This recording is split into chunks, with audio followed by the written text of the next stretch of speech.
So Michael has announced a restructure to Ofsted into 8 regions rather than the current 3 regions. And essentially there's a real desire for us to be much more focused on the ground, having a different relationship with providers. We are a national organisation, and it's important that we are a consistently national organisation. So I accept that there are inherent risks whenever you change the structure of an organisation, but we're very clear about consistency. Each region to be headed by a regional director, and these individuals will have a relationship with regional improvement partnerships in terms of schools and for social care, and also for learning and skills. They'll work with local stakeholders, the LEPs and the such like, and LSIS and the Guild of the Future, to be able to get a better view of what's going on on the ground. And of course, I mentioned the 16 to 18 levelling of the playing field. I know everybody's really keen and anxious about that in equal measure.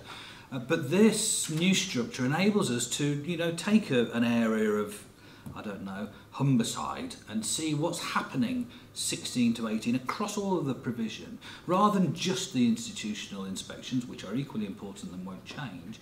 We can take a step back and see what's happening, and I think that that's going to be a real strength to Ofsted in the future, and it will add to our impact as well. Aligned to that, so Michael is very keen that the HMI are an important role of high status, and are autonomous in their own right to make decisions and to, as they have done for many years, make very clear judgments that have a significant impact at an individual level. So the structure will be a regional director, HMI and senior HMI, and so there's been a desire to sort of cut away lots of other roles that inspectors have and move inspectors much more out to the forefront, and to engage with our stakeholders and learners ultimately. One of the other parts of this new role and this new structure is a desire to have a different relationship with providers that are identified as requiring improvement. So an inspection team will go in, identify, let's just stick with colleges, identify that a college requires improvement, and we'll walk away as we do now, and we'll publish a very clear report that enables people to move forward.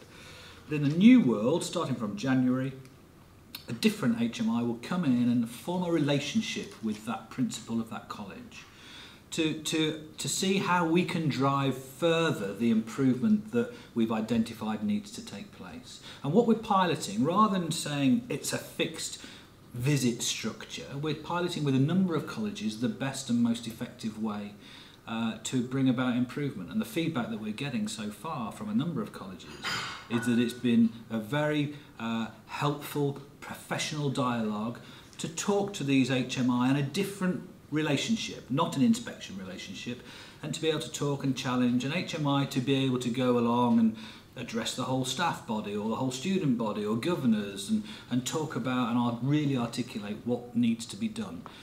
Clearly we're working very closely with LSIS about the improvement work, because it would be a sheer waste of public money if we were to duplicate what effort is going into this really important part. But we've got a track record of working very effectively with LSIS. We second HMI into their preparation for inspection events. I've got 2 HMI seconded. So, working together is not a big challenge to us. So it's about, galvanising the knowledge that's in HMI's head and using it in a different way. And I'm really excited by it.